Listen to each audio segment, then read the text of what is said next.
Después de un día entero dando clases en la escuela pública, llegué a casa rendida. Vi una nueva cerradura en la despensa. «Es para que no toque nuestras cosas», dijo mi nuera sin mirarme. Sonreí sin decir nada. Al día siguiente, el candado había desaparecido, y en su lugar dejé una carta. Una que hizo temblar sus manos al leerla. Sí, así fue, tal cual lo están escuchando.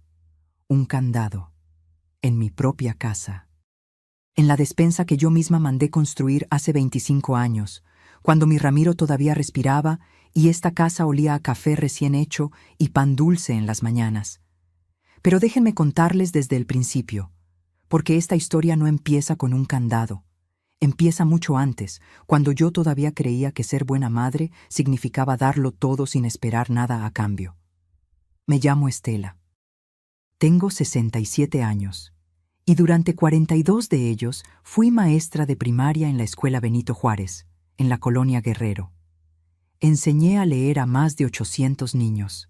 Les di cariño cuando sus propias casas no se los daban, y nunca imaginé que mi propio hijo me haría sentir como una intrusa en el lugar donde crié a 3 hijos y enterré a un esposo.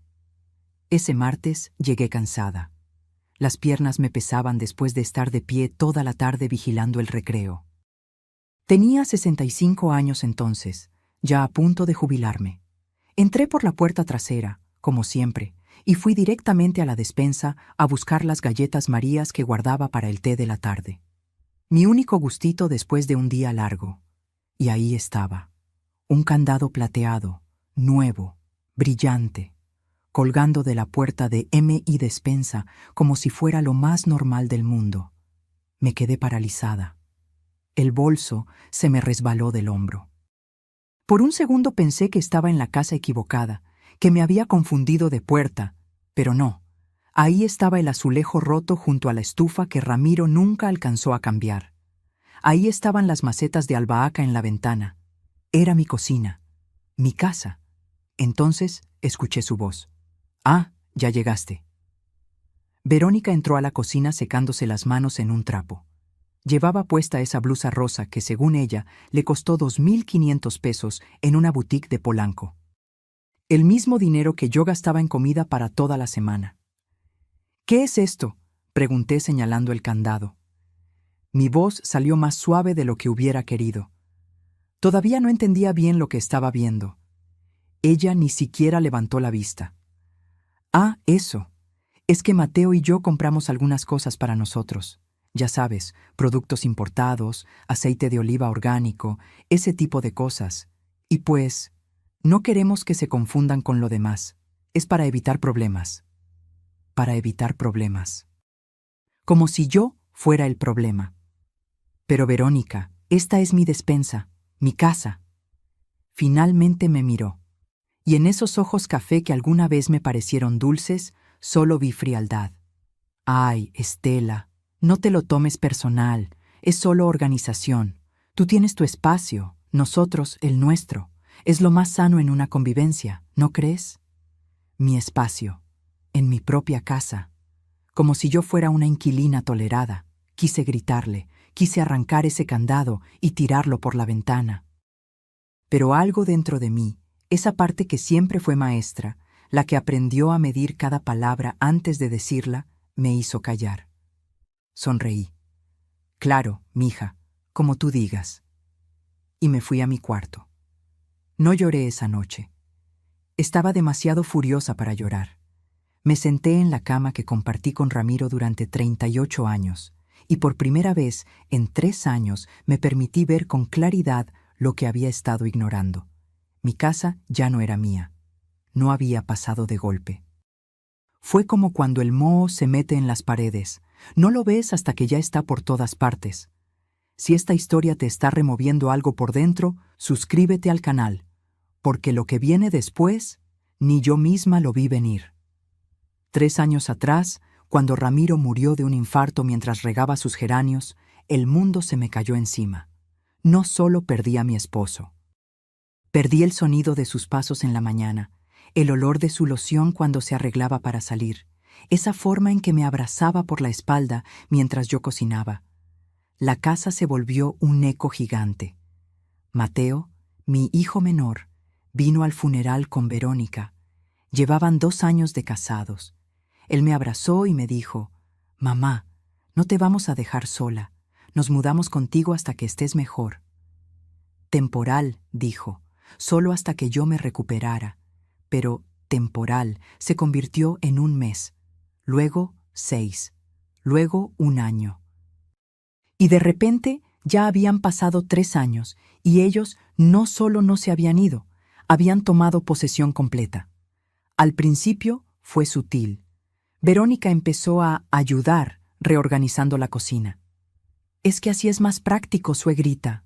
Los platos de Talavera que heredé de mi madre quedaron arrumbados en el mueble de arriba, donde yo ya no alcanzaba.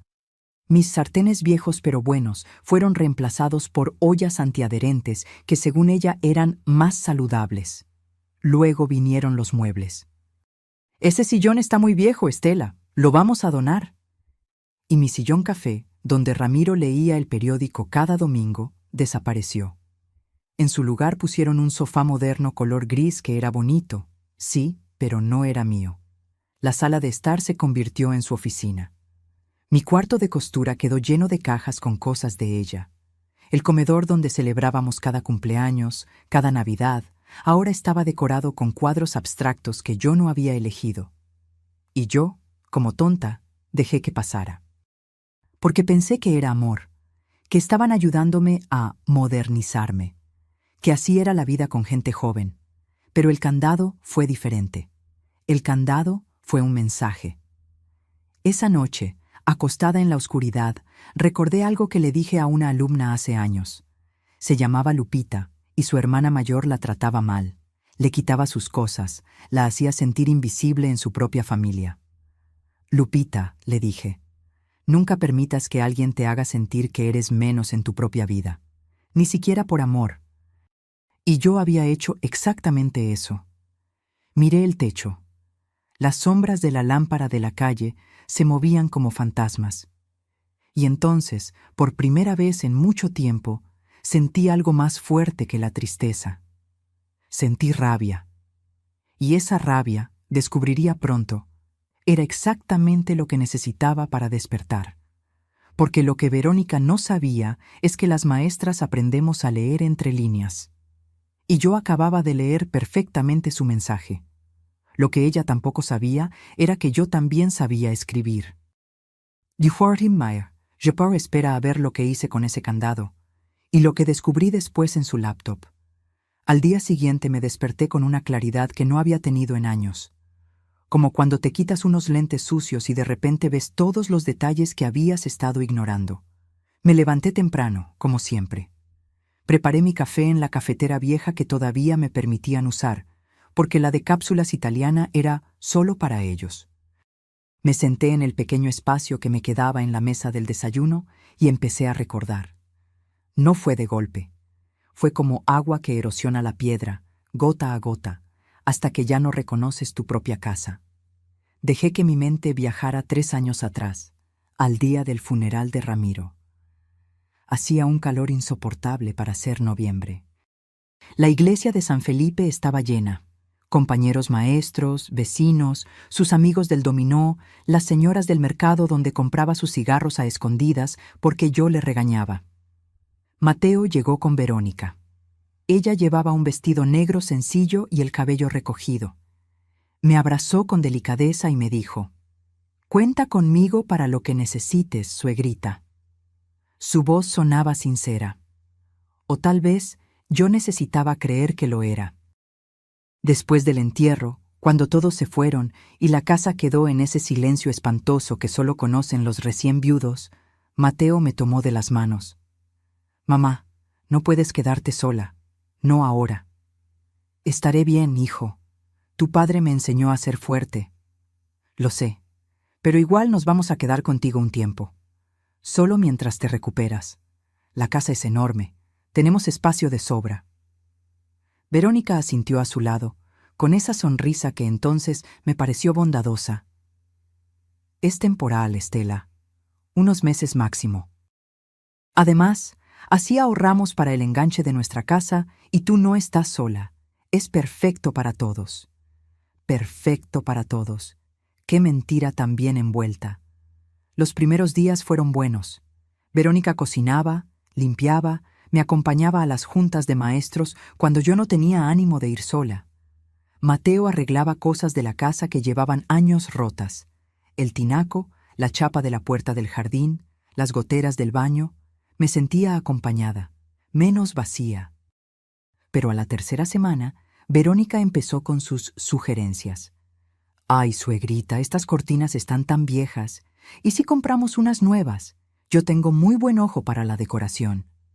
Eran las cortinas que Ramiro y yo elegimos cuando remodelamos la sala, de un color terracota que combinaba con los pisos de barro. Pero estaba tan cansada emocionalmente que solo dije, «Está bien, mija, como tú veas». Una semana después, mis cortinas terracota estaban en la basura. En su lugar había unas blancas minimalistas que dejaban entrar demasiada luz y hacían que la sala se viera fría. Luego vino el comedor. Estos cuadros de paisajes están pasados de moda. Mira, compré estos en una galería. Arte moderno. Le dan personalidad. Los paisajes eran de Guanajuato, donde Ramiro y yo pasamos nuestra luna de miel. Cada vez que los veía, lo recordaba en aquella posada pequeña, riendo porque nos habíamos perdido buscando una plaza. Pero cuando protesté tímidamente, Verónica ya los había empacado. «No te preocupes, los guardé en una caja. Algún día tal vez los quieras ver». Algún día, como si mi propia historia fuera algo opcional en mi propia casa. Los cambios siguieron llegando como olas, cada uno pequeño, cada uno con buena intención. Mi colección de platos de Talavera. Ocupan mucho espacio, mejor los ponemos arriba. Mis macetas en el jardín. Están muy desordenadas, voy a reorganizarlas. El librero de la sala con las novelas de Ramiro. Estos libros están viejísimos, ¿los donamos? Y yo, todavía aturdida por el duelo, asentía. Porque pensaba que estaba siendo difícil, anticuada, aferrada al pasado. Pero el verdadero cambio vino cuando empezaron a modificar las rutinas. Antes, los domingos eran sagrados en esta casa. Mis dos hijas, Claudia y Beatriz, venían con mis nietos. Preparábamos mole, pozole, lo que se nos antojara. La casa se llenaba de risas, de niños corriendo, de ese desorden hermoso que es una familia reunida. A las 3 semanas de estar viviendo con nosotros, Verónica sugirió, ¿y si mejor hacemos las comidas cada 15 días? Es que los domingos Mateo y yo necesitamos descansar. Luego fue, ¿y si mejor cada mes? Y luego simplemente dejamos de hacerlas. Un domingo, Claudia llegó sin avisar con pastel y flores. Verónica abrió la puerta en pijama, con cara de pocos amigos. «Ay, Claudia, no sabíamos que venías. No hay nada preparado. Mateo y yo íbamos a salir». Mi hija mayor me buscó con la mirada. Yo estaba en la cocina, apenada, sin saber qué decir. «Pensé que todavía hacíamos las comidas familiares», dijo Claudia con voz tensa. «Sí, pero ahora vivimos todos juntos. Hay que coordinarse mejor, ¿no crees?» Coordinarse, como si ver a mi propia hija requiriera permiso. Claudia dejó el pastel en la mesa, me dio un beso frío en la mejilla y se fue. No regresó en 2 meses. Las amigas corrieron la misma suerte. Mi comadre Rosario, con quien tomaba café cada jueves desde hacía 20 años, dejó de venir. La última vez que llegó, Verónica estaba haciendo yoga en la sala con música electrónica a todo volumen. «Ay, perdón, Rosario, no sabía que venías. Es que este es mi horario de ejercicio». Rosario, incómoda entre las colchonetas y el incienso que Verónica había prendido, tomó su café rápido y se fue. «Deberías avisarme cuando van a venir tus amigas», me dijo Verónica después, sin levantar la vista de su celular, «para no hacer mis cosas. Para no hacer sus cosas, en mi sala, en mi casa». Poco a poco, mi vida social desapareció, y con ella desaparecieron los testigos de lo que estaba pasando. Pero lo peor aún no había llegado. Lo peor fue cuando empecé a notar que Verónica no solo estaba cambiando la casa, estaba cambiando a mi hijo. Mateo siempre había sido cariñoso. Me llamaba cada tercer día antes de que vinieran a vivir conmigo. Me preguntaba cómo estaba, me contaba de su trabajo en la ferretería, hacía chistes malos que me sacaban una sonrisa. Pero ahora, viviendo bajo el mismo techo, apenas me hablaba. Llegaba tarde del trabajo y se iba directo a su cuarto. Si yo intentaba preguntarle sobre su día, él respondía con monosílabos. Bien, cansado, después platicamos. Pero ese después nunca llegaba. Una noche los escuché discutir en su recámara.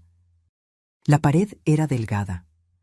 «Tu mamá me preguntó si podemos acompañarla al doctor el martes», decía Mateo.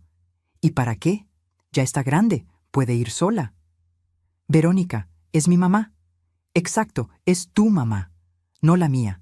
Yo ya tengo suficiente con trabajar y mantener esta casa en orden. No voy a ser su enfermera también». Hubo silencio. Esperé a que Mateo la defendiera. Esperé que dijera algo, lo que fuera, pero no dijo nada. Y en ese silencio entendí algo terrible.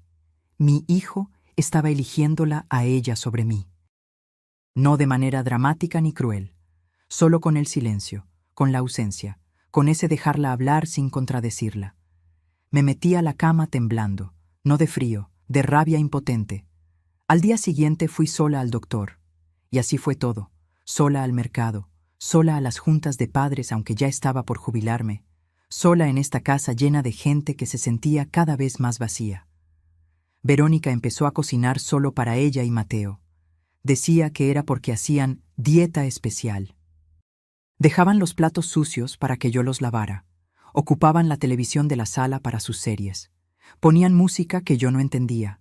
Recibían visitas que no me presentaban. Y yo me iba haciendo pequeña. Cada día un poco más invisible en mi propia vida. Hasta que llegó el candado. Y ese candado fue la gota que derramó el vaso. Porque me di cuenta de algo. No estaban compartiendo mi casa. Me la estaban quitando. Kiminen siempre hace, pero lo que ellos no sabían es que yo todavía tenía un as bajo la manga. Algo que ni siquiera Mateo conocía. Mi hijo me miraba como si yo fuera un mueble viejo que estorba, y eso dolía más que 1000 candados. Mateo nació en una madrugada de julio, con truenos afuera y mi mano apretando la de Ramiro hasta dejársela morada. Fue un parto difícil, 36 horas de labor. Pero cuando lo puse sobre mi pecho por primera vez, con sus ojitos apenas abiertos y ese llanto que me partió el alma, juré que lo protegería de todo. Nunca imaginé que algún día tendría que protegerme de él, o más bien, de su silencio, porque Mateo no me hacía daño con gritos ni insultos, me hacía daño desapareciendo, volviéndose un fantasma que vivía en mi casa pero ya no vivía conmigo. Era miércoles. Lo recuerdo porque los miércoles yo llegaba temprano de la escuela, a las 2 de la tarde, y antes solía encontrármelo comiendo en la cocina. Platicábamos de todo. De su trabajo en la ferretería, de cómo le iba con los clientes, de ese jefe que, según él, no sabía ni clavar un tornillo. Pero ese miércoles, 3 días después del incidente del candado, llegué y la casa estaba en silencio.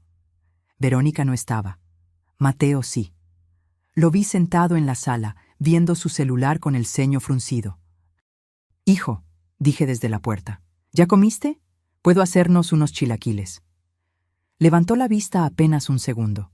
«No tengo hambre, mamá, gracias», y volvió a su pantalla. Me quedé ahí parada, con mi bolsa todavía colgando del hombro, sintiendo que acababa de hablarle a una pared. «¿Estás bien?» «Sí». «¿Pasó algo en el trabajo?» «No». «Mateo, mírame». Suspiró.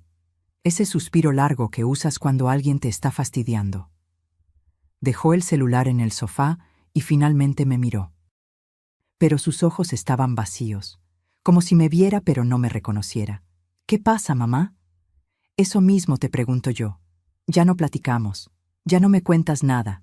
Vives aquí pero es como si no estuvieras». Se pasó la mano por el cabello. Ese gesto que hacía desde niño cuando estaba incómodo. «Es que estoy cansado, el trabajo está pesado, no te lo tomes personal». No te lo tomes personal. Las mismas palabras que usó Verónica con lo del candado. ¿Y el domingo? Claudia me dijo que la invitaste a comer con ustedes, pero a mí no me avisaste. Su cara cambió, se puso tenso. Fue algo de último momento. Pensé que tenías planes. ¿Qué planes iba a tener? Vivo aquí. Esta es mi casa. Mamá, no empieces. ¿Empezar con qué? ¿Con querer hablar con mi propio hijo? Se levantó del sofá. Ya no me miraba a los ojos. Mira, Verónica y yo estamos tratando de hacer nuestra vida. Necesitamos espacio. No podemos estar todo el tiempo pensando en, ya sabes, ¿en mí? ¿No pueden estar pensando en mí?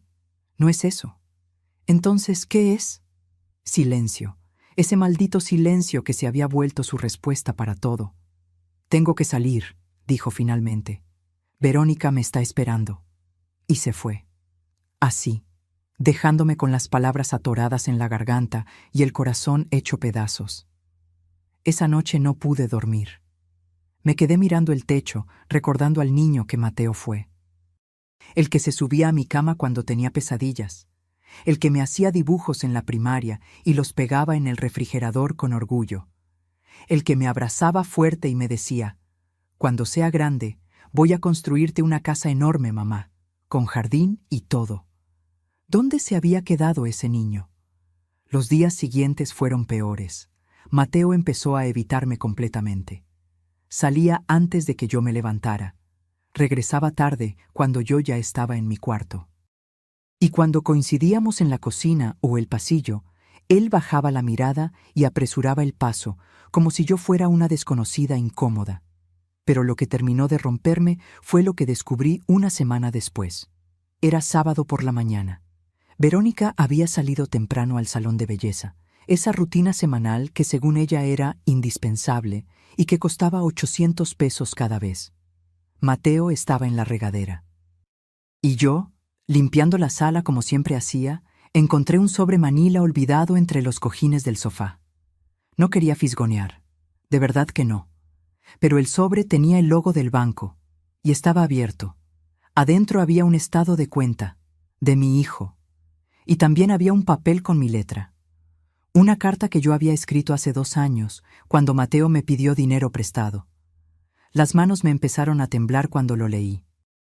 Mamá, te prometo que te voy a devolver los 180,000 pesos en cuanto tengamos el préstamo aprobado. Es para el enganche de nuestra casa. Verónica y yo ya encontramos una en Satélite, perfecta para empezar. Te lo juro por mi padre que te voy a pagar. Te amo, Mateo. 180,000 pesos. Los ahorros que Ramiro y yo juntamos durante años para nuestro retiro. El dinero que yo guardaba para emergencias, para no ser una carga para nadie en mi vejez. Se lo presté porque era mi hijo. Porque confié en él, porque me dijo que era para su casa. Pero según el estado de cuenta que tenía en mis manos, fechado apenas un mes atrás, no había ninguna casa. Había un cargo de 320,000 pesos por Agencia Automotriz Premium. Un auto. Se habían comprado un auto de lujo con mi dinero y el préstamo del banco. Y nunca me dijeron nada. Sentí que el piso se movía. Me senté en el sofá porque las piernas ya no me sostenían. Leí el estado de cuenta una y otra vez, buscando algún error, alguna explicación que no fuera la obvia. Pero no había error. Mi hijo me había mentido. Me había usado. Había tomado mis ahorros de toda una vida y los había gastado en un capricho para complacer a su esposa. Escuché la regadera cerrarse, los pasos de Mateo acercándose. Guardé los papeles rápidamente en el sobre y lo dejé donde estaba. Cuando él salió, con el cabello mojado y una toalla al cuello, me miró sorprendido. «Ah, ¿estás aquí?» «Sí, estaba limpiando». Asintió, incómodo. Fue al sofá, tomó el sobre sin decir nada y se fue a su cuarto.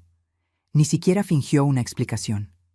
Esa tarde, cuando Verónica regresó con el cabello recién peinado y las uñas pintadas de rojo brillante, la vi diferente. La vi subirse a ese auto gris, último modelo que estaba estacionado afuera. El que supuestamente habían comprado con sus ahorros, con mis ahorros. Y algo dentro de mí se rompió definitivamente. No era solo el dinero. Era la traición. Era saber que mi propio hijo me veía como un banco, como alguien de quien podía tomar sin dar, como alguien cuyas necesidades no importaban. Esa noche, mientras ellos cenaban en la cocina hablando y riendo como si nada, yo me quedé en mi cuarto. No lloré. Ya no me quedaban lágrimas.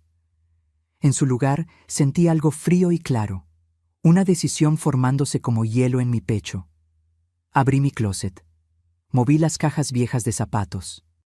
Y saqué la caja azul de lata que mi madre me heredó antes de morir. Dentro había cosas que Mateo no conocía, cosas que Verónica jamás imaginaría, documentos, escrituras y un testamento que todavía estaba a mi favor. Porque resulta que mi hijo olvidó algo muy importante. Esta casa tenía dueña. Y esa dueña todavía estaba viva, todavía estaba cuerda, y ahora estaba muy, muy enojada. Lo que vino después ni ellos ni yo lo vimos venir. Pero cuando lo hice, cambió todo para siempre. En el fondo de mi closet guardaba algo que ellos no sabían que existía. Mi verdadero poder. La caja azul de lata medía apenas 30 centímetros de largo.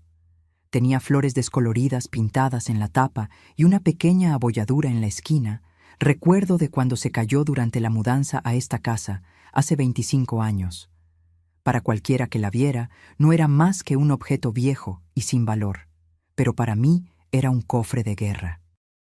La saqué esa noche de sábado, después de descubrir lo del dinero. La puse sobre mi cama con cuidado, como quien desentierra algo sagrado. Mis manos temblaban al abrir la tapa oxidada. El olor a papel viejo me golpeó primero. Luego vi lo que había dentro: sobres amarillentos, documentos doblados con cuidado, fotografías y una libreta negra con las esquinas deshilachadas. La libreta de mi madre. Ahí, con su letra inclinada y precisa, estaban anotadas todas las lecciones que me dio antes de morir. «Estela», me dijo en su último día lúcido, con los ojos ya apagados por el cáncer, pero la voz firme. «Nunca, nunca dejes que alguien crea que eres tonta solo porque eres amable.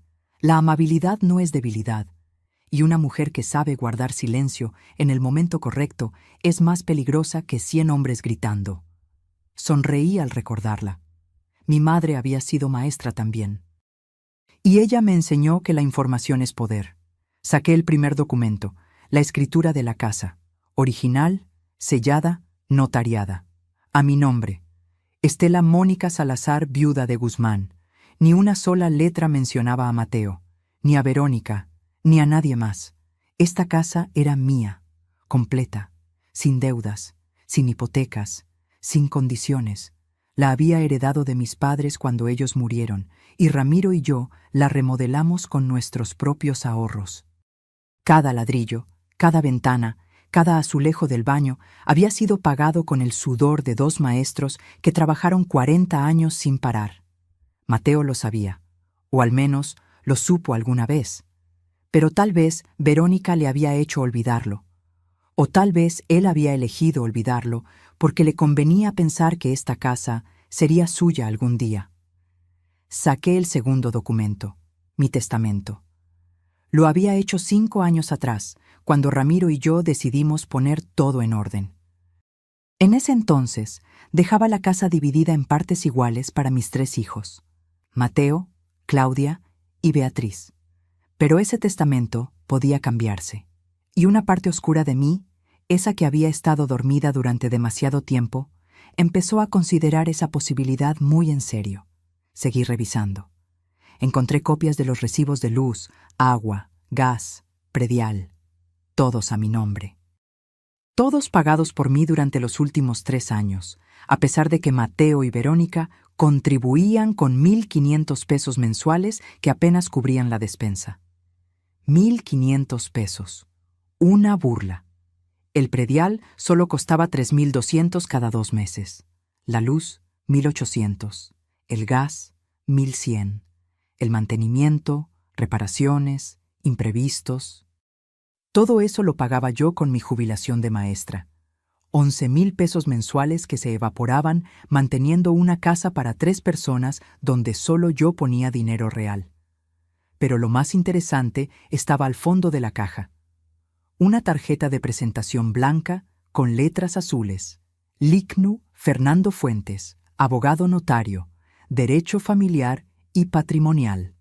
Fernando había sido alumno mío en tercero de primaria, hace más de 30 años. Un niño flaco y serio que siempre leía en los recreos. Ahora era uno de los abogados más respetados de la colonia. Y me debía un favor enorme. Yo había convencido a su madre de que no lo sacara de la escuela cuando ella quería ponerlo a trabajar.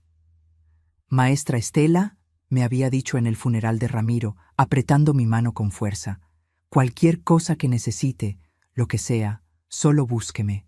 Usted cambió mi vida. Miré la tarjeta, luego miré los documentos, y entonces, por primera vez en semanas, sentí algo que no era tristeza ni rabia. Sentí control. A la mañana siguiente, domingo, esperé a que Mateo y Verónica salieran. Ellos habían quedado de ir a desayunar con los padres de ella, otra de esas reuniones a las que yo nunca era invitada. En cuanto escuché el auto alejarse, tomé mi celular y marqué el número de Fernando. Contestó al tercer timbre. ¿Maestra Estela? Fernando, hijo, perdona que te moleste en domingo. Usted jamás molesta. ¿Está bien? ¿Pasó algo? La preocupación genuina en su voz casi me hace llorar.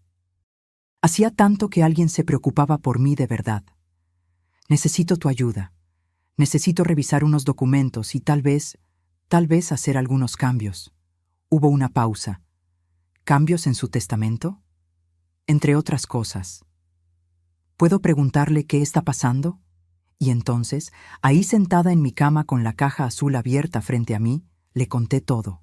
El candado, las humillaciones, los 180,000 pesos, la forma en que mi propia casa se había convertido en una prisión donde yo era la intrusa. Fernando escuchó sin interrumpir. Cuando terminé, su silencio fue diferente.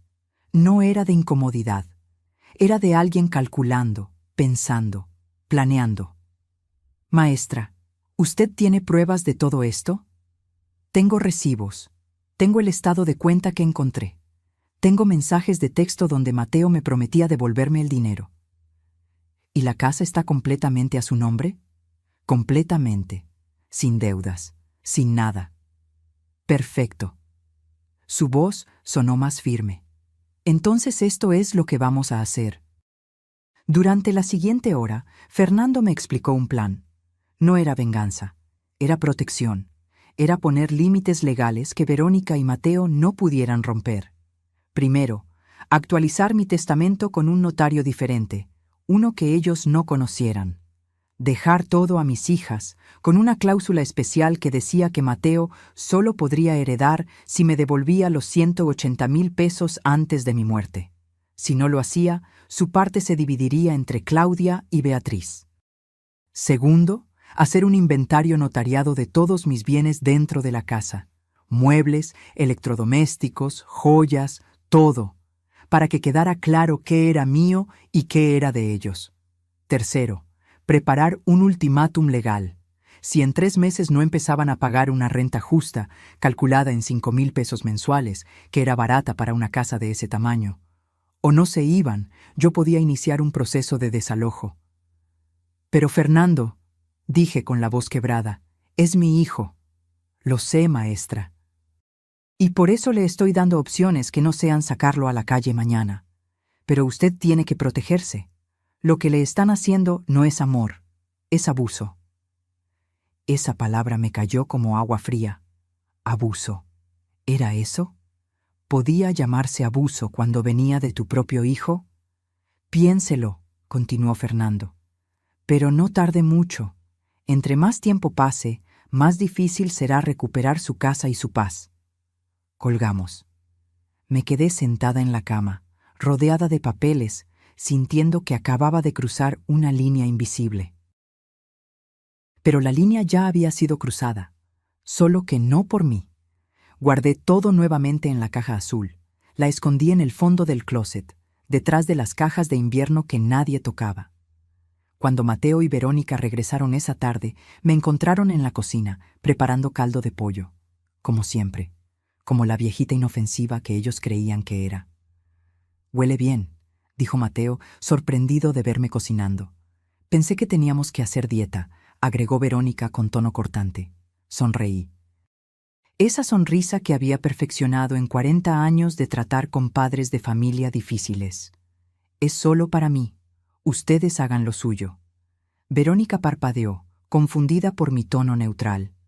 Mateo me miró con algo que casi parecía culpa, pero ninguno dijo nada, y yo seguí revolviendo mi caldo, tranquila, mientras en mi mente ya se estaban moviendo las piezas de un tablero que ellos ni siquiera sabían que existía.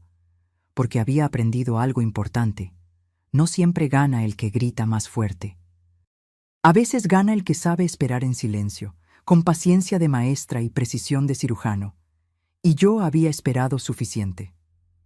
Pero antes de dar el siguiente paso, algo pasó que casi arruina todo. Algo que me hizo cuestionarme si realmente conocía a las personas con las que vivía. Ese día, frente a toda la familia, me trataron como si yo fuera nada. Pero yo dejé que hablaran, porque cada palabra era una soga con la que se ahorcaban solos. El cumpleaños de Mateo, 35 años. Antes, esas fechas eran sagradas en nuestra familia. Ramiro despertaba temprano para colgar banderitas de papel picado. Yo preparaba su pastel favorito, 3 leches con fresas. Claudia y Beatriz llegaban con regalos envueltos en papel brillante y abrazos que duraban eternamente. Pero este año fue diferente. «Voy a organizar algo pequeño», me dijo Verónica 2 semanas antes, mientras se pintaba las uñas en la sala. «Solo nosotros y mi familia». «Algo íntimo». «¿Y las niñas?», pregunté refiriéndome a mis hijas. «Ay, Estela, ya sabes cómo es. Siempre terminan discutiendo por tonterías. Mejor evitamos dramas». No discutían por tonterías. Discutían porque Verónica las trataba con el mismo desprecio que a mí. Pero Mateo nunca las defendía. «¿Y la comida?», intenté otra vez. «Puedo hacer el mole que le gusta a Mateo, o unos chiles en nogada». «No te preocupes, yo voy a encargar todo, tú solo. Relájate, relájate». Como si fuera una invitada en mi propia casa. En el cumpleaños de mi propio hijo. El día llegó. Sábado 23 de abril. Calor pegajoso de medio año. Desde temprano, Verónica empezó a transformar la casa. Quitó los cuadros que yo había vuelto a colgar discretamente. Puso centros de mesa modernos con flores artificiales. Cambió los manteles por unos grises minimalistas que, según ella, combinaban con la decoración. Yo la observaba desde el marco de la cocina, invisible, mientras ella mandaba y organizaba en mi casa como si fuera suya. «Mateo, mueve esa silla». «No, ahí no. Más hacia la esquina». «Perfecto». Mi hijo obedecía sin chistar, moviendo muebles de un lado a otro, sudando en camiseta blanca. «¿Necesitan ayuda?», ofrecí. Verónica ni siquiera volteó. «No, ya casi terminamos». «Ah, sí. Podrías ir a tu cuarto mientras arreglamos. Es que vamos a usar la sala y no queremos que estorbe nada». Que estorbe nada. O que estorbe nadie. Me fui a mi habitación como una niña castigada. Cerré la puerta y me senté en la cama, sintiendo el calor subirme por el cuello. La humillación. La rabia contenida. Pero me quedé callada. Saqué mi celular del buró y lo puse en modo silencioso.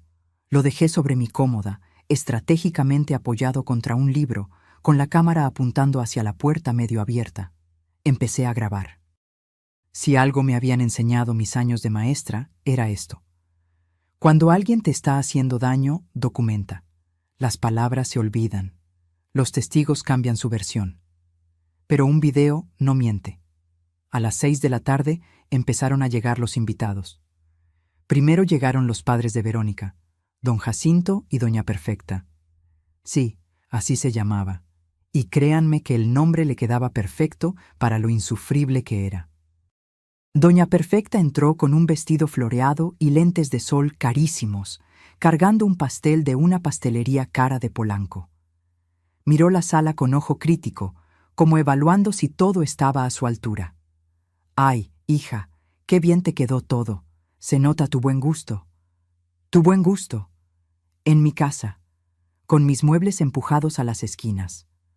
Luego llegó la hermana de Verónica, Montserrat, con su esposo y sus 2 hijos malcriados, que inmediatamente empezaron a correr por toda la casa gritando como animales.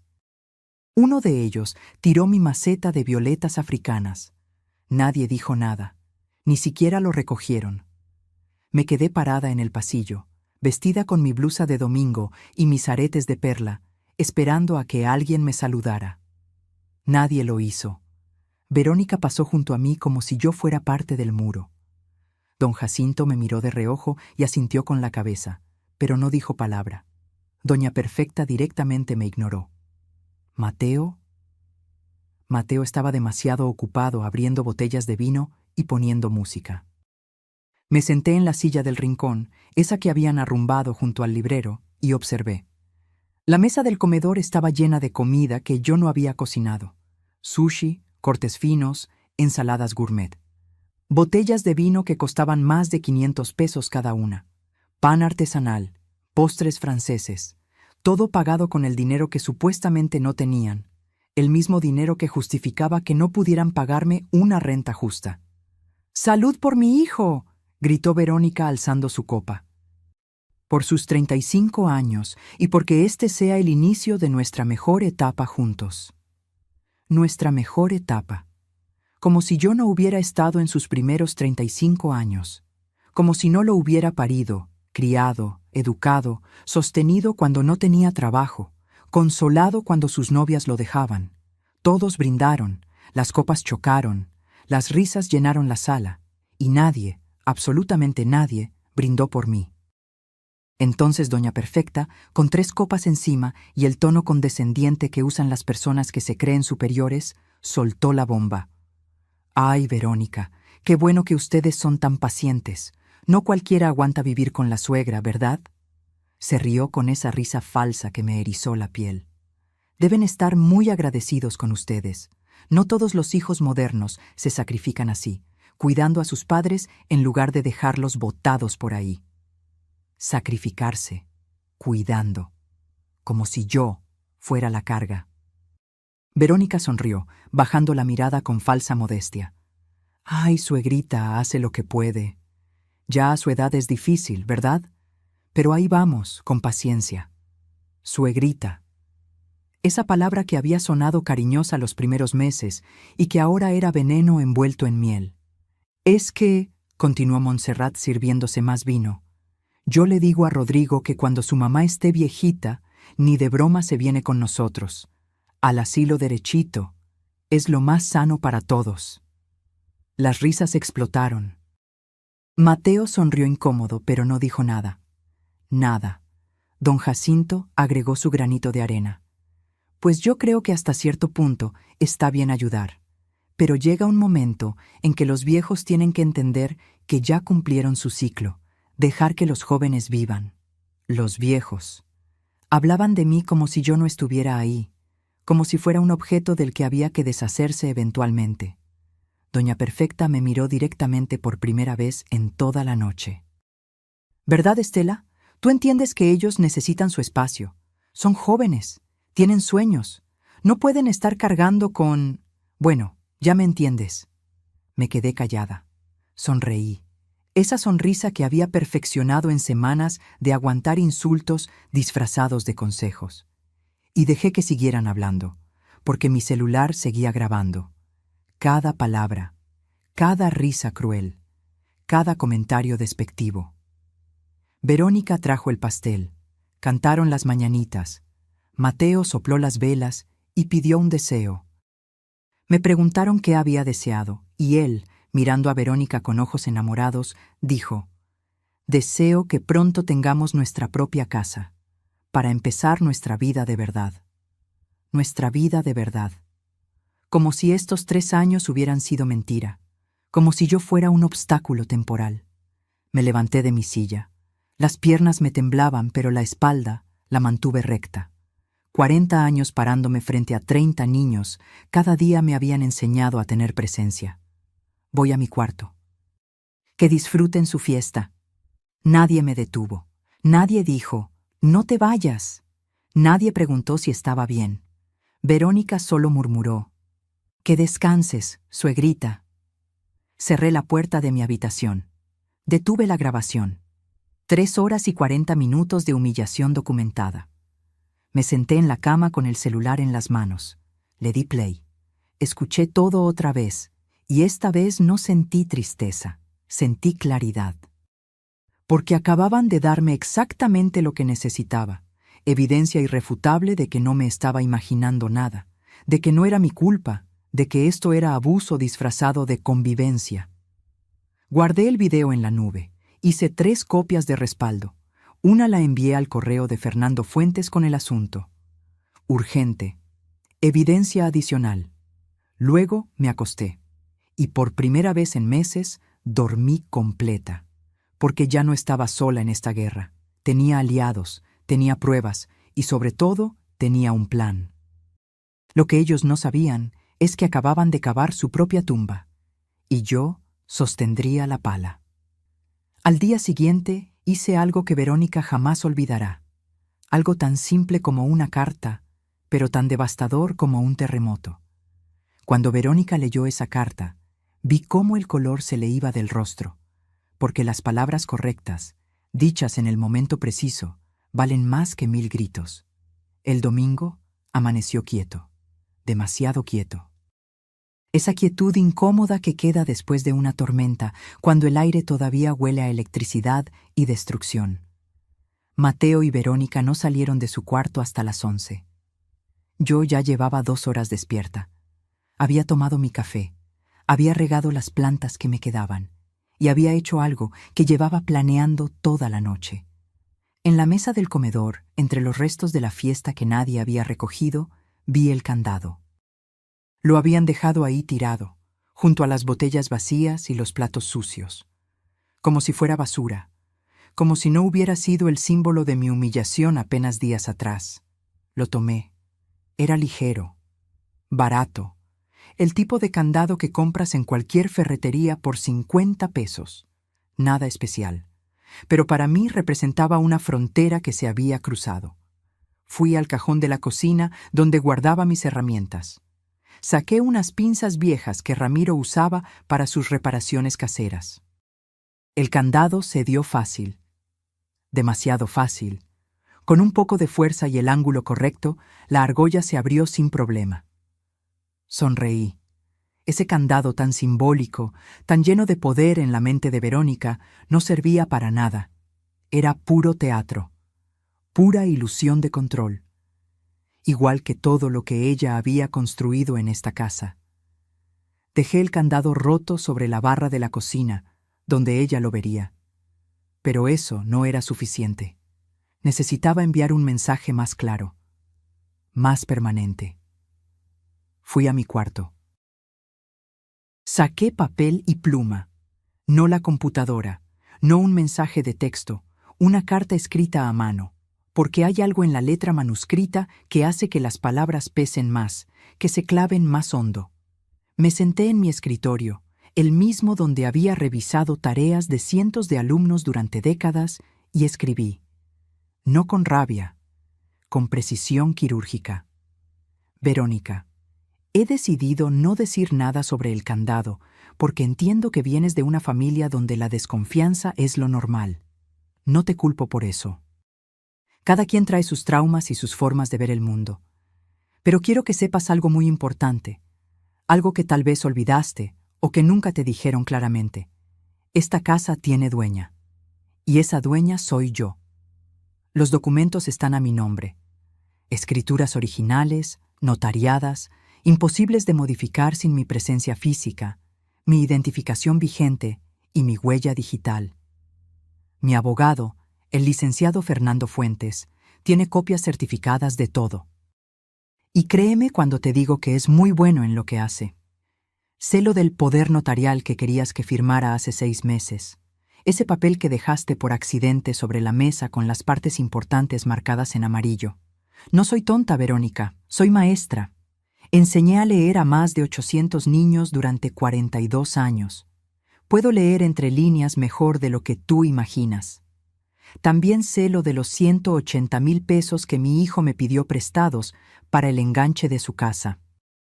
Esa casa que nunca existió. Ese dinero que se convirtió en un auto que tú manejas todos los días. Y sé lo que dijiste anoche sobre mí. Grabé cada palabra. Esto no es una amenaza. Es información. Información que tú necesitas tener para tomar mejores decisiones de aquí en adelante. Esta es tu única advertencia. Si intentas volver a ponerme un candado, literal o metafóricamente, conocerás a la Estela que tú no quieres conocer. La que no sonríe, la que no se calla. La que tiene documentos, abogados y sobre todo, la verdad de su lado. Piénsalo bien antes de tu próximo movimiento. Con la cordialidad que todavía me queda, Estela Mónica Salazar, viuda de Guzmán, propietaria legal de esta casa. Doblé la carta en 3 partes perfectas. La metí en un sobre manila. Y con letra clara escribí en el frente: para Verónica, personal y confidencial. Fui a la despensa. La puerta seguía ahí, sin candado, abierta como debió estar siempre. Pegué el sobre en el centro, a la altura de los ojos, con cinta adhesiva gruesa. Imposible no verlo. Luego me fui a la cocina, preparé un té de manzanilla y me senté a esperar. No tuve que esperar mucho. A las 11:30 escuché pasos. Verónica entró a la cocina arrastrando las pantuflas, con el cabello revuelto y cara de cruda. Se dirigió directamente a la cafetera. Entonces lo vio. El candado roto sobre la barra. Se detuvo en seco. Tomó el candado, lo examinó, frunció el ceño. Luego miró hacia la despensa, y ahí estaba el sobre, grande, manila, con su nombre. La vi palidecer incluso antes de abrirlo. Tomó el sobre con manos temblorosas, lo abrió con torpeza, rasgando el papel, sacó la carta y empezó a leer. Yo seguí tomando mi té, aparentemente tranquila, aparentemente distraída mirando por la ventana hacia el jardín, pero estaba viendo su reflejo en el vidrio. Vi cómo sus ojos se abrían más con cada línea. Vi cómo su boca se abría formando una O de sorpresa. Vi cómo sus manos empezaron a temblar para cuando llegó a la mitad de la carta. Cuando terminó de leer, dobló la carta lentamente. Me miró. Yo no aparté la vista del jardín. Estela. Su voz sonó pequeña, asustada. No respondí. Estela, yo no... Esto es un malentendido. Giré la cabeza lentamente, la miré a los ojos y no sonreí. Por primera vez en 3 años no sonreí. ¿Cuál parte es un malentendido? ¿La del candado que vi con mis propios ojos? ¿La del dinero que tiene el estado de cuenta de tu esposo como prueba? ¿O la de las cosas que dijiste anoche sobre mí, grabadas en video con fecha y hora? Se quedó muda. La carta temblaba en sus manos. Nosotros, solo estábamos... Ahórratelo. Mi voz salió firme, fría. No quiero explicaciones. Quiero que entiendas que esta casa es mía, que yo decido quién vive aquí y bajo qué condiciones. Y que si vuelves a faltarme al respeto de cualquier forma, te vas, sin discusión, sin segunda oportunidad. Pero Mateo es mi hijo, y siempre tendrá mi amor, pero esta casa es mía, y en mi casa se respeta, o se busca otro lugar donde vivir. El silencio que siguió fue denso, pesado, eléctrico. Verónica apretó la carta contra su pecho. Por un momento pensé que iba a llorar, o a gritar, o a hacer una escena dramática de esas que tanto le gustaban. Pero no hizo nada de eso. Solo asintió, apenas, casi imperceptible, y se fue a su cuarto sin decir palabra. Escuché la puerta cerrarse, luego voces amortiguadas, Mateo preguntando qué pasaba, Verónica llorando, explicando, tal vez exagerando. No me importó. Por primera vez en años sentí que recuperaba algo. No toda mi casa, no toda mi vida, pero sí un pedazo pequeño y vital de mi dignidad. Terminé mi té, lavé mi taza. Y me fui a caminar al parque de la colonia, donde nadie me conocía, donde nadie me juzgaba, donde podía respirar sin sentir que el aire me lo estaban racionando. Cuando volví 2 horas después, el sobre Manila había desaparecido de la despensa. El candado roto seguía sobre la barra, pero ahora había una nota junto a él, con letra de Mateo. «Mamá, necesitamos hablar». Tomé la nota, la arrugué en mi puño y sonreí, porque finalmente, después de 3 años de silencio, mi hijo quería hablar. Y yo tenía mucho que decir. Esa conversación cambió todo, pero no de la forma que yo esperaba. Ellos creían que yo estaba asustada, pero yo solo estaba esperando el momento perfecto.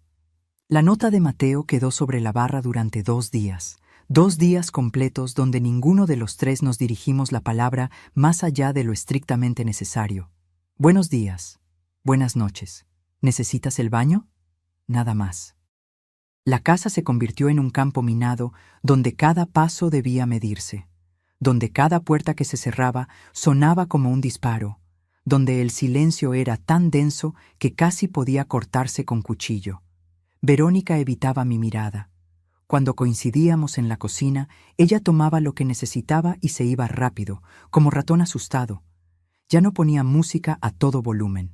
Ya no reorganizaba mis cosas sin permiso. Ya no hacía comentarios hirientes disfrazados de bromas. Por primera vez en 3 años, había miedo en sus ojos cuando me veía. Y no voy a mentir, una parte oscura de mí disfrutaba ese miedo. Pero sabía que esto era temporal, que el miedo inicial se convertiría en resentimiento, que el resentimiento se volvería estrategia, que Verónica no era de las que se rendían fácilmente. Así que yo tampoco me rendí. Empecé a documentar todo, todo. Compré una libreta nueva en la papelería de la esquina, verde con espiral. En la primera página escribí, Registro de gastos del hogar, abril 2025, y empecé a anotar cada peso que salía de mi bolsillo.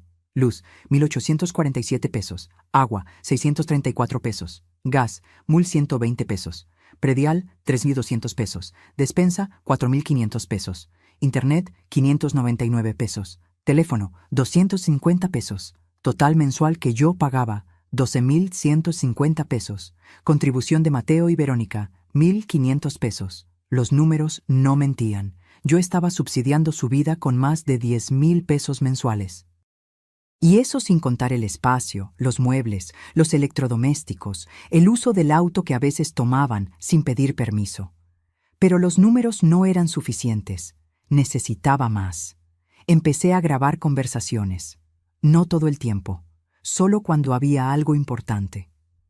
Mi celular siempre en el bolsillo de mi delantal, en modo de grabación, discreto. Como aquella tarde del jueves cuando escuché a Verónica hablando por teléfono en el patio. Pensó que yo había salido. No sabía que había regresado por mi suéter. No, mamá, no exagero. Se puso insoportable. Ahora anda de justiciera, como si fuera la dueña de... Hizo una pausa. Alguien le dijo algo del otro lado. Bueno, sí es la dueña legalmente, pero después de todo lo que hemos hecho por ella, ¿no?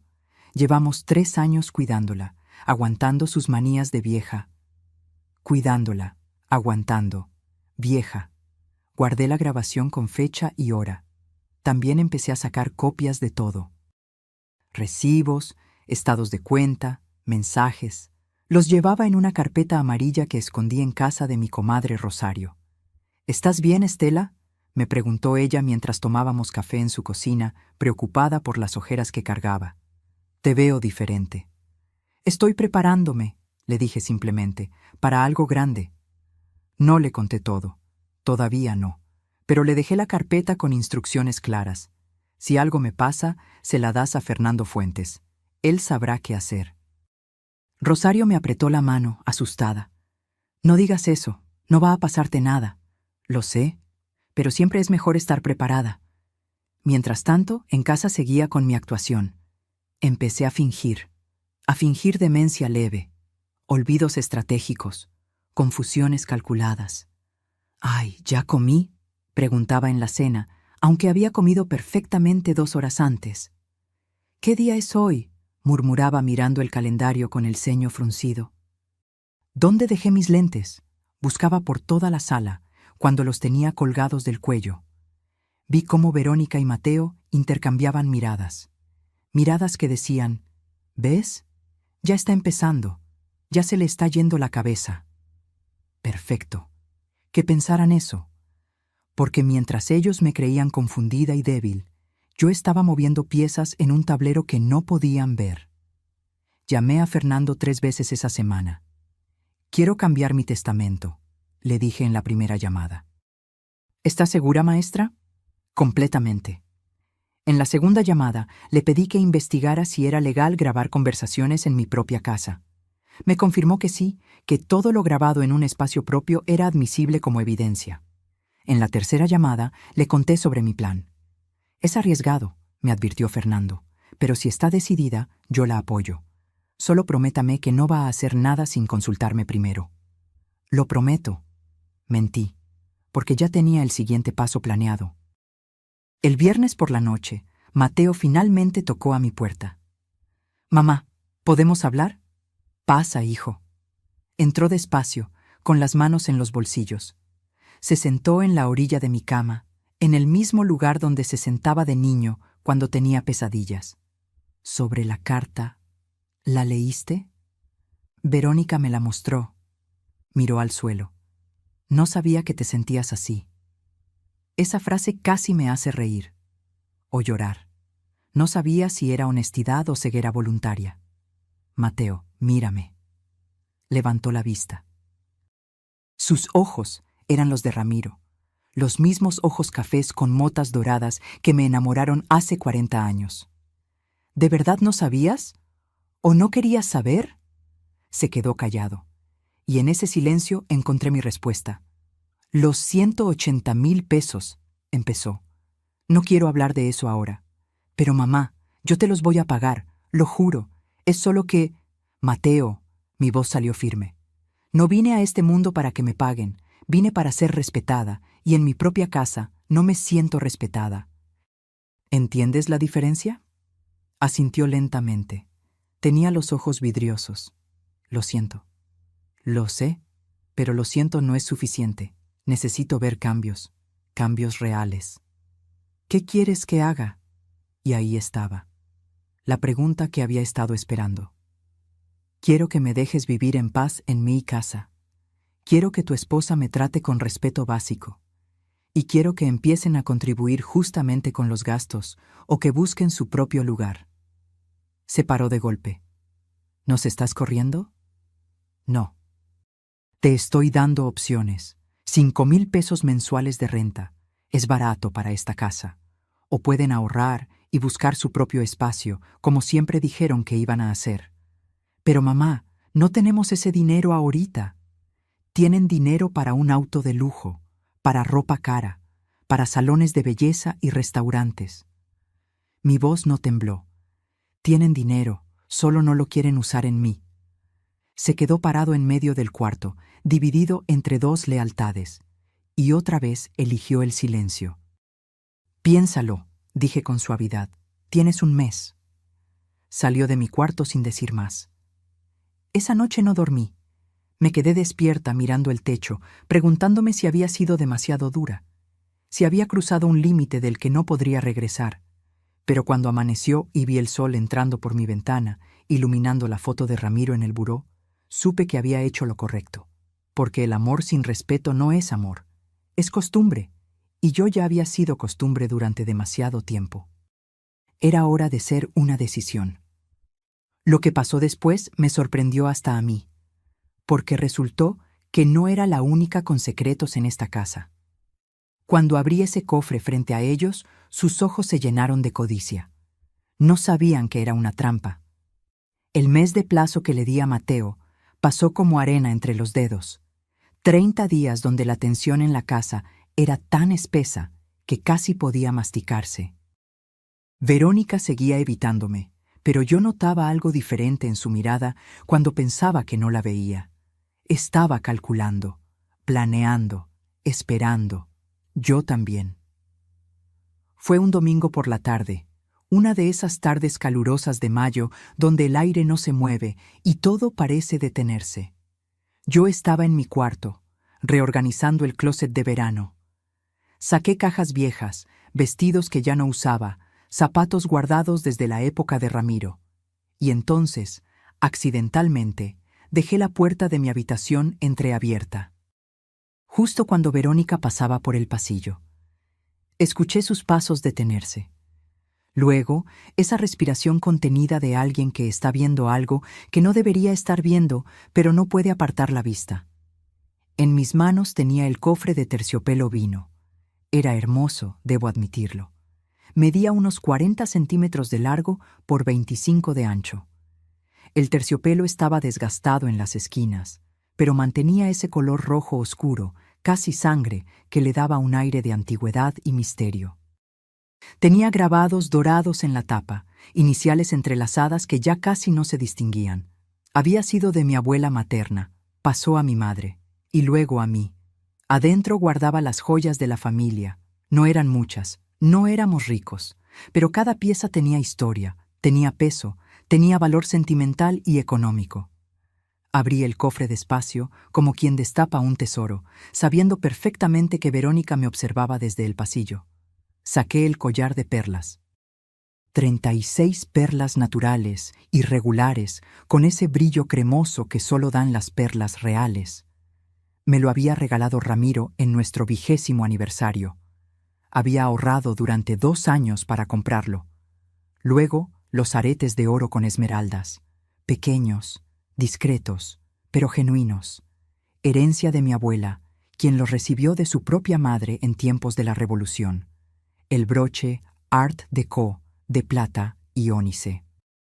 Una pieza de los años 30 que mi madre usaba en ocasiones especiales y que valía, según el último avalúo que hice hace 10 años, alrededor de 25,000 pesos.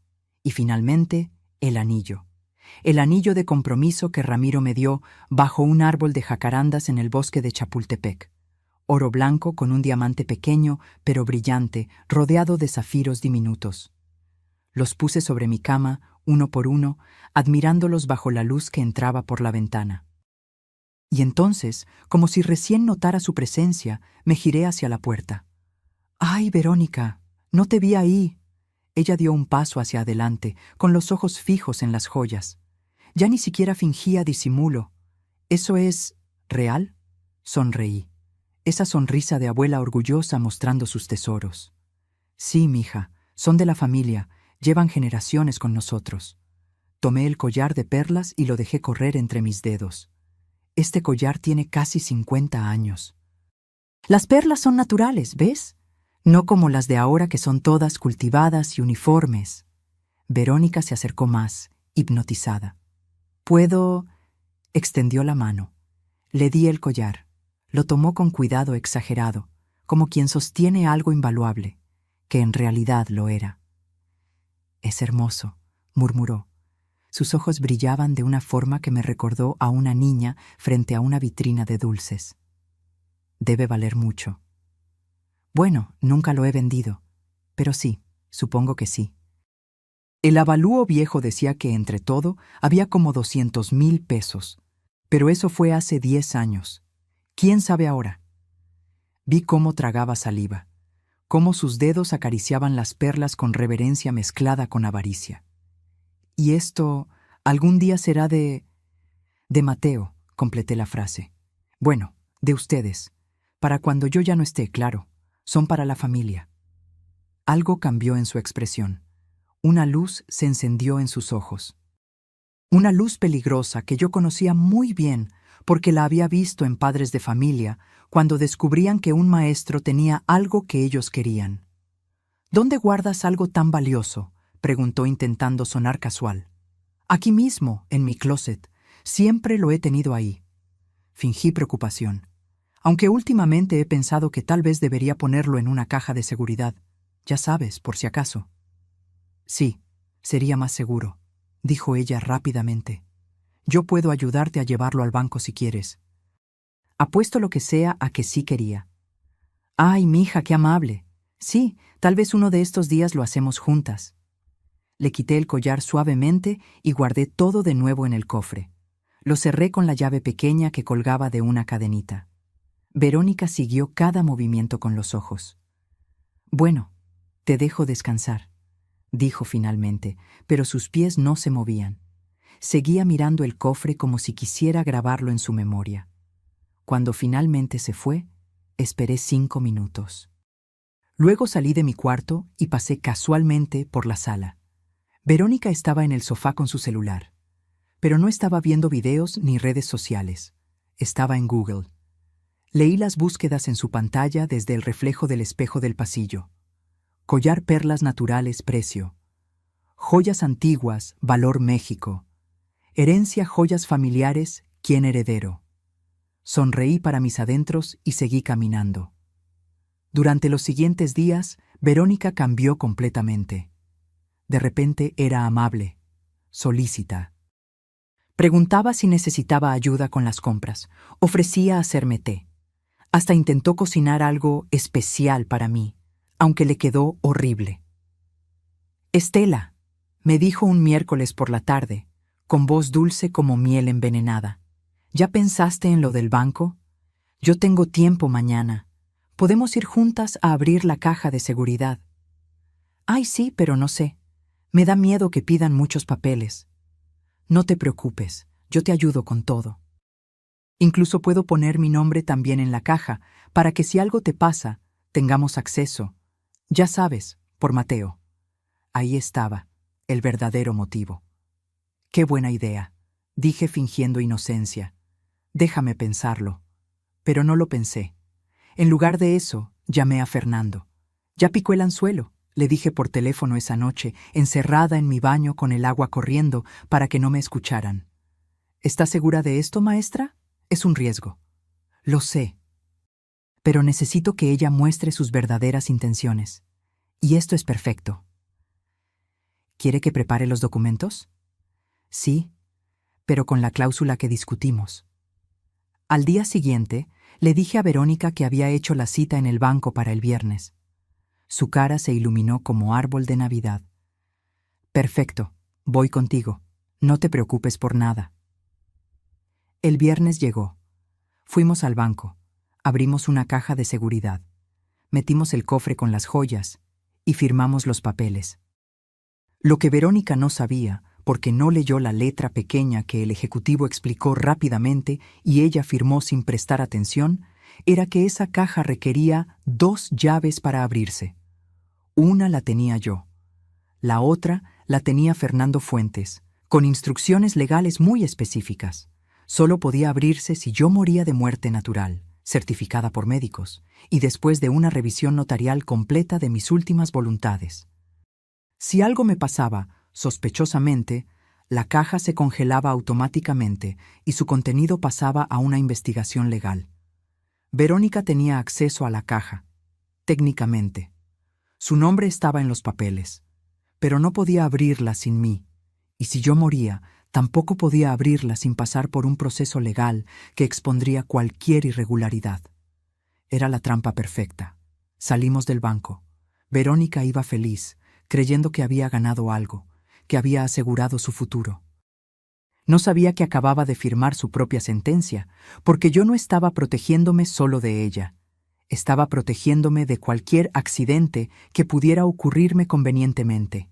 Y sobre todo, estaba creando evidencia de su verdadero carácter, evidencia que muy pronto iba a necesitar. Lo que pasó después fue tan rápido que ni yo estuve preparada, porque Verónica cometió un error que lo cambió todo. Fue un sábado por la mañana cuando todo explotó, y yo me aseguré de que hubiera testigos. La calma después de la visita al banco duró exactamente 12 días. 12 días donde Verónica actuó como la nuera perfecta. Preguntaba por mi salud. Ofrecía llevarme al doctor. Hasta me regaló un chal de lana para que no te dé frío en las noches. Yo aceptaba todo con sonrisas y gracias, pero por dentro estaba preparándome, porque sabía que esto era el ojo del huracán. Esa quietud engañosa antes de que todo se desate con furia. Y tenía razón. El jueves por la noche, mientras fingía dormir, escuché voces en el cuarto de Mateo y Verónica. Discutían, bajo, pero lo suficientemente fuerte para que yo captara palabras sueltas. No puede seguir así. La casa debería ser nuestra. Está vieja. ¿Cuánto tiempo más? El notario dijo que podemos. Mi corazón se aceleró. Me levanté en silencio, descalza, y puse mi celular en modo de grabación contra la pared que compartíamos. La aplicación que Fernando me había recomendado amplificaba el sonido. Lo que escuché me heló la sangre. Mi primo trabaja en un asilo, decía Verónica. Dice que con un certificado médico de que ya no puede valerse por sí misma, podemos internarla, y entonces la casa quedaría libre. No sé, Verónica, es mi mamá. ¿Y qué? Ya lleva años estorbando. Míranos, Mateo. No podemos tener hijos porque vivimos con tu madre. No podemos hacer nuestra vida. Esta casa debería ser nuestra desde que tu papá murió. Pero legalmente hay formas. Mi tío es abogado. Dice que con un poder notarial y un diagnóstico de demencia senil, podemos tomar control de sus bienes. Y ya viste cómo anda últimamente. Se le olvidan las cosas, confunde los días. Hasta el doctor podría certificar que ya no está bien.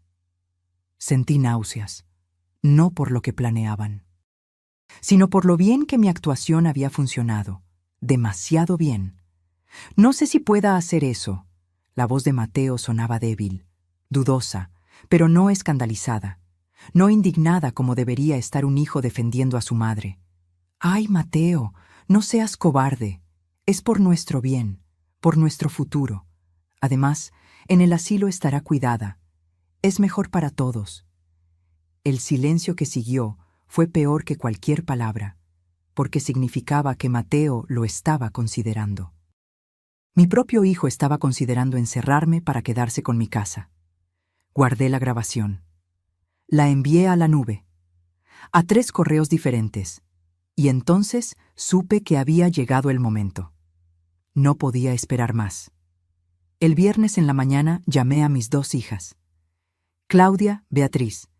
Necesito que vengan mañana a la casa, las 2, a las 10 de la mañana. Es urgente. ¿Estás bien, mamá?, preguntó Claudia alarmada. Sí, pero necesito que estén aquí y traigan a sus esposos. Es importante. Luego llamé a Fernando. Es hora. ¿Estás segura? Completamente. Prepara todo lo que discutimos. ¿La documentación completa? Toda. Y necesito que vengas mañana a las 10, con el notario si es posible. Entendido, maestra. Finalmente llamé a mi comadre Rosario. Necesito que mañana estés aquí, como testigo, y trae tu celular cargado. ¿Qué vas a hacer, Estela? Voy a recuperar mi vida. El sábado amaneció despejado. Uno de esos días donde el cielo es tan azul que duele mirarlo. Yo me levanté temprano. Me vestí con mi mejor blusa, la azul con flores blancas que Ramiro me regaló en nuestro último aniversario. Me puse los aretes de perlas. Me peiné con cuidado. Si esto iba a ser una batalla, yo entraría como reina. A las 9:30 empezaron a llegar. Primero Claudia con su esposo Roberto. Mi hija mayor, con esa mirada preocupada que no había perdido desde que era niña. Mamá, ¿qué está pasando? Espera a que estén todos, hija.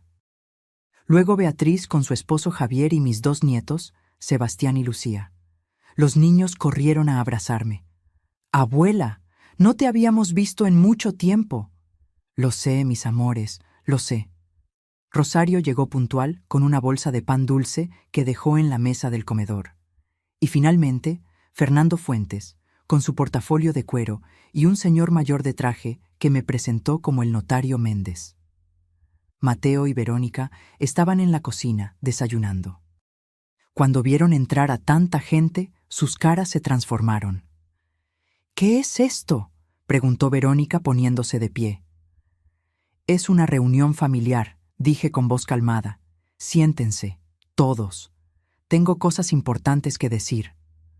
Nos acomodamos en la sala, yo en el sillón principal, el que había sido de Ramiro, mis hijas a los lados, Fernando y el notario de pie junto a mí, los demás repartidos en sillas traídas del comedor. Verónica y Mateo se quedaron parados, tensos, como animales acorralados. «Pueden sentarse», repetí. No era una sugerencia. Se sentaron lentamente en el sofá gris que ellos habían comprado. Respiré hondo y empecé. Los he reunido aquí porque necesito que todos escuchen esto, y necesito testigos de lo que voy a decir. Saqué mi celular, lo conecté a la bocina Bluetooth y reproduje la grabación de la noche del jueves. La voz de Verónica llenó la sala.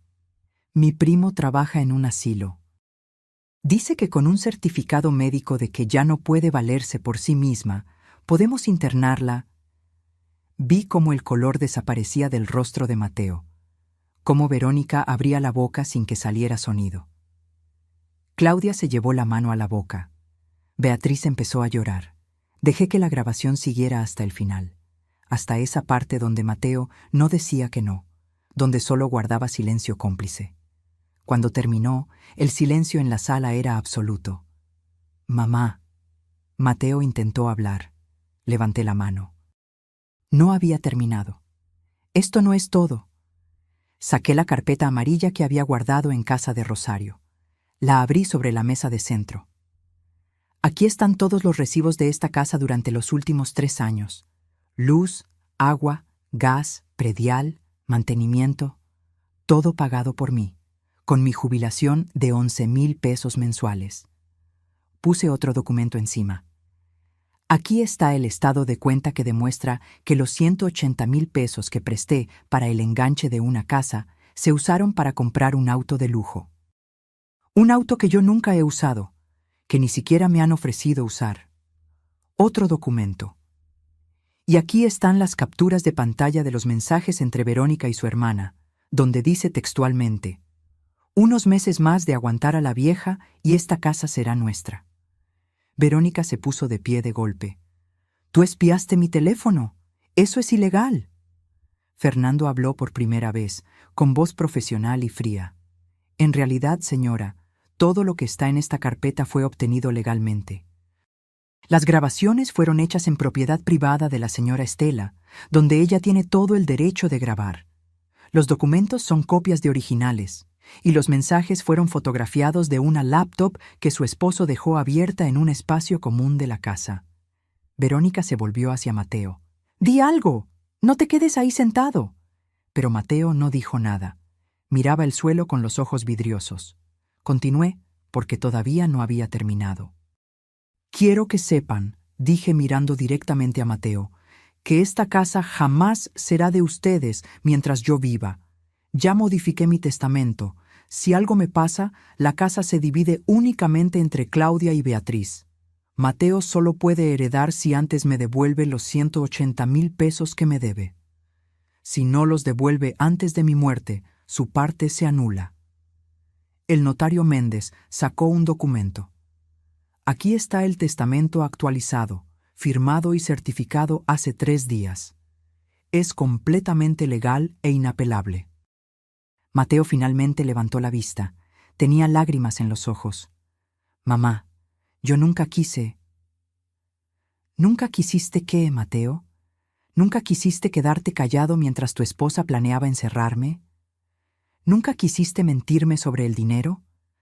¿Nunca quisiste hacerme sentir invisible en mi propia casa?» Mi voz se quebró, pero me mantuve firme. «Les voy a dar una opción, una sola. Tienen 30 días para irse de esta casa. Puedo prestarles 50,000 pesos para la renta de un departamento. Es más de lo que merecen, pero soy su madre y no los voy a dejar en la calle». «¡Esto es ridículo!», gritó Verónica. «No puedes sacarnos así como así». Fernando volvió a intervenir. «Sí puede, señora. Esta es su casa. Ustedes no tienen contrato de arrendamiento, no pagan renta. Legalmente son invitados que han sobrepasado su bienvenida. Si no se van voluntariamente en 30 días, procederemos con un desalojo legal. Y con estas pruebas, créame que lo ganaremos rápido». Verónica abrió la boca. La cerró. Volvió a abrirla. Pero no salió ningún sonido coherente.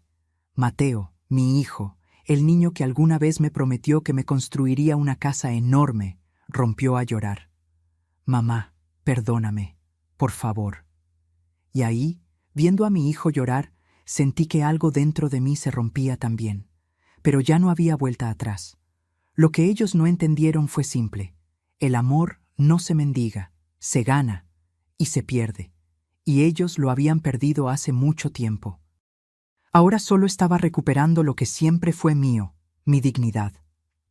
Lo que pasó en esos 30 días fue algo que jamás olvidaré, para bien y para mal. Les di una última oportunidad, irse con dignidad o irse con vergüenza. Eligieron, pero ya era tarde para el orgullo. Los 30 días que siguieron a esa reunión fueron los más extraños de mi vida. La casa se convirtió en un espacio dividido, como si una línea invisible separara territorios enemigos. Ellos en su cuarto, yo en el mío.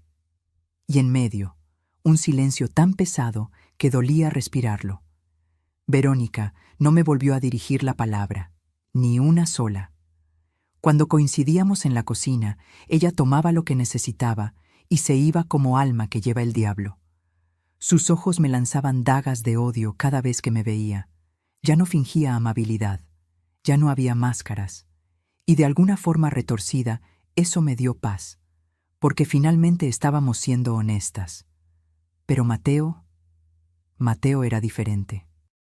Mi hijo se volvió un fantasma que vagaba por la casa con los hombros caídos y la mirada perdida. Adelgazó, dejó de arreglarse bien. A veces lo encontraba sentado en el jardín, mirando las plantas de Ramiro sin ver nada realmente. Una tarde, 11 días después de la reunión, tocó a mi puerta. «Mamá, ¿puedo pasar?» Estaba bordando un mantel, esa actividad que siempre me calmaba los nervios. Dejé la aguja. «Pasa». Entró despacio, como si tuviera miedo de romper algo. Se quedó parado en medio del cuarto, con las manos en los bolsillos.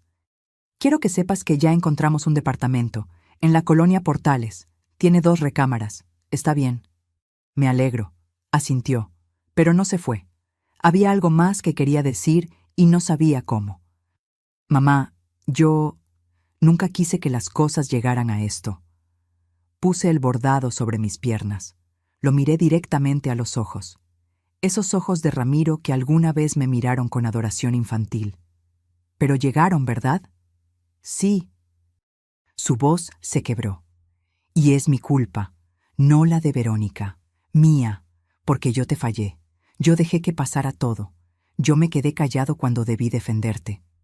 Sentí que algo en mi pecho se aflojaba, solo un poco. «¿Por qué, Mateo? ¿Por qué me hiciste esto?» Se sentó en el suelo, ahí mismo, como cuando era niño y venía a confesarme que había roto algo o sacado mala calificación. Las lágrimas rodaban por sus mejillas sin control. Porque tenía miedo de perderla. Verónica siempre ha sido intensa, exigente. Y yo pensé que si no hacía lo que ella quería, me dejaría, como las otras. Se limpió la cara con la manga. Sé que suena patético, sé que no es excusa, pero es la verdad. ¿Y yo? ¿No tuviste miedo de perderme a mí? Pensé que tú siempre estarías ahí, que las madres siempre perdonan, que podía hacer lo que fuera y tú seguirías queriéndome. La honestidad brutal de esa confesión me golpeó como piedra, porque tenía razón, yo sí lo había permitido. Había permitido que creyera que mi amor era incondicional hasta el punto de la autodestrucción, que podía lastimarme sin consecuencias. El amor de una madre es grande, Mateo, pero no es infinito, tiene límites, y tú cruzaste todos los míos. Sollozó, fuerte, como un niño que finalmente entiende que las acciones tienen consecuencias reales. ¿Algún día podrás perdonarme? Esa pregunta flotó en el aire entre nosotros. La verdad es que no sabía la respuesta. Todavía no. No lo sé, hijo. Pero sé esto, el perdón no borra lo que pasó.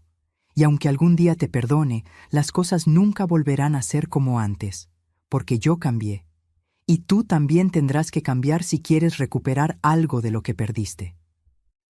Se quedó sentado ahí, en el suelo de mi cuarto, llorando como no lo veía llorar desde que tenía 8 años, y se cayó de su bicicleta. Y yo lo dejé llorar, porque esas lágrimas eran necesarias, eran parte de su aprendizaje. Los días siguientes fueron de cajas y mudanzas. Mateo y Verónica empacaban sus cosas con movimientos mecánicos. Yo me quedaba en mi cuarto la mayor parte del tiempo, dejando que el proceso sucediera sin mi presencia. Claudia y Beatriz vinieron a ayudarme a ordenar la casa después. Quitamos los muebles grises. Sacamos del almacén los muebles viejos, los que tenían historia. Volvimos a poner las cortinas terracota. Colgamos los cuadros de Guanajuato. ¿Estás bien, mamá?, me preguntó Beatriz mientras colgábamos las fotos familiares que Verónica había quitado. Estoy triste, admití, pero también estoy en paz. Por primera vez en años, estoy en paz. El día 29, un día antes del plazo, llegó una camioneta de mudanzas. Entre Mateo y 2 cargadores sacaron todo: ropa, muebles, cajas, ese sofá gris que tanto odiaba. Verónica supervisaba todo con cara de furia contenida. No se despidió, ni siquiera me miró. Subió al auto, el auto comprado con mi dinero, y se fue sin voltear atrás. Mateo fue el último en salir. Cargaba una caja de fotografías. Se detuvo en la puerta. Gracias por los 50,000 pesos. Te los voy a devolver, junto con los otros 180,000. No sé cuándo, pero lo haré. No lo hagas por mí, Mateo. Hazlo por ti, para que aprendas que las deudas se pagan, que las promesas se cumplen. Asintió. Y entonces, con voz pequeña, preguntó: ¿Puedo venir a visitarte algún día? Cuando las cosas estén más calmadas. Lo pensé. Realmente lo pensé. Llámame en 6 meses. Si para entonces has cumplido tu palabra, si has demostrado que cambiaste, podemos intentar reconstruir algo. Pero será diferente, con límites, con respeto. Lo entiendo. Se acercó como si fuera a abrazarme. Me puse tensa, no estaba lista. Él lo notó. Se detuvo, y solo me dio un beso en la frente. Te amo, mamá, y lo siento, de verdad lo siento. Y se fue. Cerré la puerta detrás de él. Me recargué contra la madera, y finalmente, después de meses de contenerme, de ser fuerte, de ser estratégica, me permití llorar. No lloré por Mateo, ni por Verónica, ni siquiera por el dinero perdido. Lloré por la ilusión rota de lo que pudo ser y nunca fue. Por ese hijo que crié para ser bueno y de alguna forma se perdió en el camino. Por los años que no recuperaría. Pero también lloré de alivio, porque finalmente mi casa volvía a ser mía. Los meses siguientes fueron de sanación. Volví a invitar a mis amigas los jueves. Rosario, Amparo, Socorro. Tomábamos café y pan dulce en mi mesa, sin tener que pedir permiso, sin sentir que estorbábamos. Claudia y Beatriz empezaron a venir los domingos con los nietos. La casa se llenó otra vez de risas de niños, de olor a mole, de esas pláticas largas que solo pasan en familias que se quieren de verdad. Adopté un gato naranja callejero que apareció una tarde en mi jardín. Lo llamé Ramiro, porque tenía esos mismos ojos dorados de mi esposo y esa forma tranquila de observar el mundo. Y poco a poco fui recordando quién era yo antes de convertirme en la mujer invisible de mi propia vida. 6 meses después, Mateo llamó. Mamá, ya pagué los 50,000, los deposité hoy, y tengo 3,000 ahorrados para los otros. Sé que falta mucho, pero estoy trabajando en ello. ¿Cómo estás, hijo? Hubo una pausa. Estoy mejor. Verónica y yo estamos en terapia. Ella todavía está enojada contigo, pero al menos está trabajando en entender por qué hizo lo que hizo. Y yo también. Estoy aprendiendo a poner límites, a no tener tanto miedo. Me alegro. ¿Puedo ir a visitarte? ¿Un café? ¿Media hora? Lo pensé. Y esta vez la respuesta fue más fácil. Sí, pero solo tú. Y en un café, no aquí. Todavía no estoy lista para que entres a esta casa. Lo entiendo. Te amo, mamá. Yo también, hijo. Pero amar no significa olvidar. Significa recordar y elegir todos los días reconstruir lo que se rompió. Un año después de aquella reunión familiar que lo cambió todo, estoy sentada en mi jardín. El sol de la tarde calienta mi cara. Ramiro el gato duerme en mi regazo. Mis plantas florecen porque finalmente tengo tiempo de cuidarlas. No todo es perfecto. Todavía tengo días difíciles, días donde extraño la idea de lo que pudo ser, días donde me pregunto si fui demasiado dura. Pero entonces recuerdo el candado, las humillaciones, las noches donde me sentía extranjera en mi propia cama, y sé que hice lo correcto, porque recuperé algo más valioso que una casa. Recuperé mi dignidad, mi paz, mi derecho a vivir sin miedo, sin culpa, sin tener que justificar mi existencia. Mateo viene a visitarme una vez al mes. Tomamos café, platicamos, ya llevamos 4 visitas y cada una es un poco menos incómoda que la anterior. No sé si algún día volveremos a tener la relación que teníamos. Probablemente no. Pero estamos construyendo algo nuevo, algo basado en respeto mutuo, en límites claros, en amor que ya no es ciego sino consciente. Y eso es suficiente, porque aprendí algo que debí aprender hace mucho tiempo. La verdadera riqueza no está en lo que posees, sino en lo que no permites que te quiten. Tu paz, tu dignidad, tu derecho a vivir sin disculparte por existir. Y eso nadie me lo volverá a quitar. Esta historia la comparto no para que me juzguen, ni para que me aplaudan. La comparto porque sé que hay muchas mujeres ahí afuera viviendo lo mismo, sintiéndose invisibles en sus propias casas, aguantando porque creen que es lo que tienen que hacer. Y quiero que sepan esto. No tienen que aguantar. No tienen que ser mártires. Pueden poner límites. Pueden decir que no. Pueden recuperar sus vidas. Nunca es demasiado tarde para defenderte. Nunca es demasiado tarde para elegirte a ti misma. Yo lo hice a los 67 años, y si yo pude, tú también puedes. No dejes que nadie te haga sentir que eres menos. Ni tu hijo, ni tu nuera, ni nadie. Eres suficiente. Siempre lo has sido, y mereces respeto, especialmente en tu propia casa, especialmente en tu propia vida. Busca más.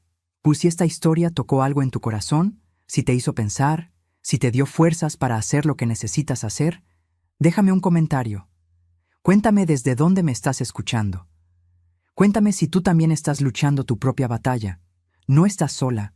Ninguna de nosotras lo está. Dale like si esta historia te recordó tu propio valor. Suscríbete para seguir escuchando historias de mujeres que decidieron no seguir siendo invisibles. Porque nuestras voces importan. Nuestras historias importan. Y mientras haya alguien dispuesta a contarlas, habrá esperanza para todas las demás. Con cariño y respeto, Estela. Fin.